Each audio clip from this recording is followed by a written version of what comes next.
आज Doubtnut app download करें। Doubtnut पर अपने सभी गणित, रसायन विज्ञान, भौतिक विज्ञान और जीव विज्ञान के डाउट्स का करो सफाया। बस प्रश्न की फोटो खींचो, एक ही प्रश्न को क्रॉप करो और तुरंत वीडियो सोल्यूशन पाओ। अभी डाउनलोड करें। नमस्कार दोस्तों, हमसे पूछा गया है एक स्थिर धारा एक समान प्रतिरोध के तारों से बने जाल में प्रवाह हो रही है। केंद्र ओ पर चुंबकीय क्षेत्र बताना है। तो हमें देखो यहाँ पर क्या है, एक सेल है।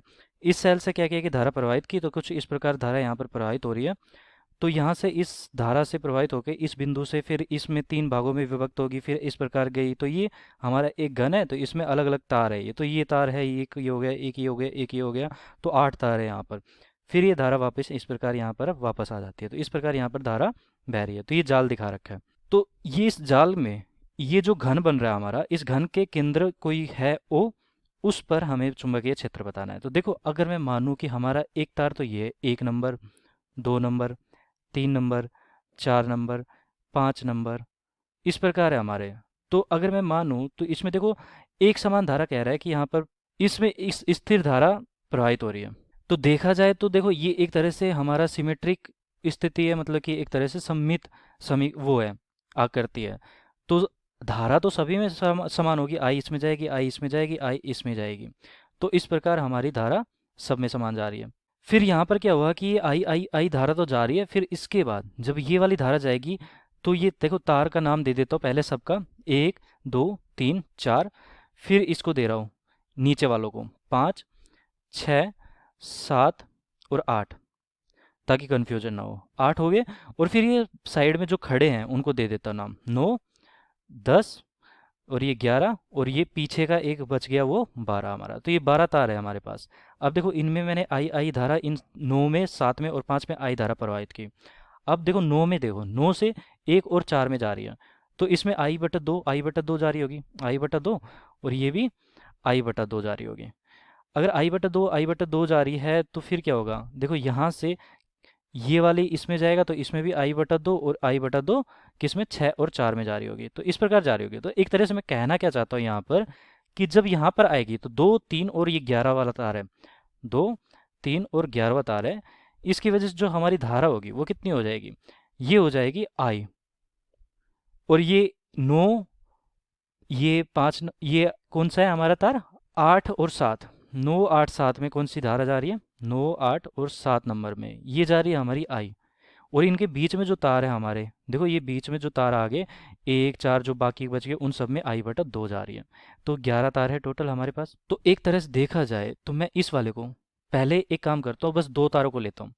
तो 7 नंबर लिया मैंने, और कौन सा लिया यहाँ पर, 3 नंबर लिया। तो 7 नंबर की वजह से किस तरफ जाएगी, देखो 7 नंबर कुछ इस प्रकार है हमारा, और 3 नंबर कुछ इस प्रकार है। तो 3 नंबर हम कैसे ले सकते हैं, इस प्रकार है। ठीक है, तो ये 3 नंबर हो गया, और ये 7 नंबर हो गया। तो इन दोनों के कारण देखो, अब अगर मैं कहूँ कि हमारा कौन सा नियम यहाँ पर काम करता है, दाहिने हाथ का ये वाला नियम। तो दाहिने हाथ का मैंने क्या किया कि अंगूठे को मैंने इस प्रकार रखा और उंगलियों को मोड़ दिया। तो ये जो मुड़ी हुई उंगली है, अगर दाहिने हाथ में ये तार की दिशा है, ये धारा की दिशा है, अंगूठा हमारा किसकी दिशा बताता है, धारा की दिशा। तो हमारा मतलब कि धारा प्रवाहित हो रही है जिस तार में, उसके कारण जो चुंबकीय क्षेत्र उत्पन्न होता है वो क्या होता है, जो हमारी मुड़ी हुई उंगलियां होती है वो बताती है, अंगुलियां, अंगुलियां। ठीक है। तो ये अंगुलियां हमारी यहाँ पर क्या बता रही है, मुड़ी हुई उंगलियां क्या बता रही है, धारा की दिशा बता, ये चुंबकीय क्षेत्र की दिशा बता रही है। तो इसके कारण चुंबकीय क्षेत्र की दिशा किस तरफ आएगी, नीचे की तरफ। ठीक है। और देखो, इसके कारण भी मैं कह रहा था वही कि मुड़ी हुई उंगलियां, तो ये वाला मैंने अंगूठा इस तरफ रखा और मुड़ी हुई उंगलियां मेरी क्या बताएंगी, धारा की दिशा। तो ये सॉरी, चुंबकीय क्षेत्र की दिशा। तो ये चुंबकीय क्षेत्र की दिशा इसमें किस तरफ आएगी, ऊपर की तरफ। तो एक तरह से क्या हो गया, ये नीचे की तरफ है और ये ऊपर की तरफ है, और इन दोनों की दूरी ओ बिंदु से देखा जाए तो, केंद्र से देखा जाए तो बराबर दूरी पर ही है। देखो, ये तो मैंने इस प्रकार 3D में बना रखा है। अगर मैं इन दोनों को इस प्रकार लेता हूँ, तो इस प्रकार हमारा ओ बिंदु है इन दोनों के बीच में। तो ये वाली धारा होगी और ये वाली धारा होगी, तो इसके कारण जो चुंबकीय क्षेत्र होगा वो किस तरफ होगा, अंदर की तरफ। तो अंदर की तरफ मैं दिखा नहीं सकता इसमें, तो एक डॉट दिखा देता हूँ, F1। अगर ये कौन सा, सॉरी, ये कौन सा 7वां तार है, तो F7 की बात कर लेते हैं। ठीक है।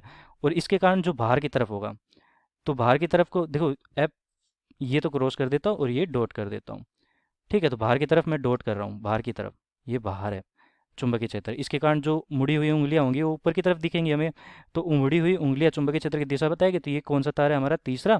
तो 3। तो ये एक दूसरे को क्या कर रहे हैं, बराबर बल है और समान दूरी है, सब कुछ बराबर है, केवल दिशाओं का अंतर है। तो मतलब कि चुंबकीय क्षेत्र B7 और B3 बराबर हो जाएंगे। ठीक है, तो इसी प्रकार अगर मैं देखता हूँ तो हमारा एक सममित है, इसके कारण ये वाला कैंसिल हो जाएगा, इसके कारण एक के कारण 5 वाला कैंसिल हो जाएगा। इस प्रकार लिखता चला जाता हूँ अब मैं कि किसके कारण, B7 के कारण B3 कैंसिल हो जाएगा, 7 के कारण इसके अपोजिट दिशा में कौन सा है, तीसरा, तो ये कैंसिल हो गया एक दूसरे से। एक के कारण 5वां है तो ये कैंसिल हो गया, एक के कारण B1 और एक B5, ये भी एक दूसरे के कारण कैंसिल हो गए। ऐसे ही 12 के बिल्कुल विपरीत दिशा में कौन सा है, 12 की अपोजिट दिशा में 6, तो ये इस तरफ है तो ये भी इस तरफ है, लेकिन मैंने बताया था कि ये भी इसी प्रकार रहेगा, दिखेगा हमें। तो ये भी एक दूसरे को कैंसिल कर देंगे, तो 12 को 6 कर देगा, 12 को 6 कर देगा। ऐसे ही यहाँ पर देखो 2 को 8 कर देगा, 2 को 8 कर देगा। ऐसे ही 9 को कौन सा कर देगा, 11 कर देगा, 9 को 11 कर देगा। और यहाँ पर 6 को 4 कर देगा, 4 को 6 कर देगा। तो ये सारे के सारे एक दूसरे से कैंसिल हो रहे हैं। जितने हमारे 12 तार थे, 12 के 12 तार के कारण जो चुंबकीय क्षेत्र हुआ है वो सारे एक दूसरे को कैंसिल कर रहे हैं। इसका मतलब क्या हुआ कि हमारा यहाँ पर चुंबकीय क्षेत्र जो होगा, उत्पन्न होगा, वो कितना हो जाएगा, 0। तो ये हमारा उत्तर हो जाएगा। अंतिम उत्तर क्या होगा कि उसके केंद्र पर जो चुंबकीय क्षेत्र होगा वो 0 हो जाएगा। धन्यवाद। कक्षा 6वीं से 12वीं से लेकर नीट, IIT, JEE वो एडवांस के लेवल तक 1 करोड़ से ज्यादा छात्रों का भरोसा। आज ही डाउनलोड करें डाउटनेट ऐप या व्हाट्सएप करें अपने सारे डाउट्स 8400 400 400 पर।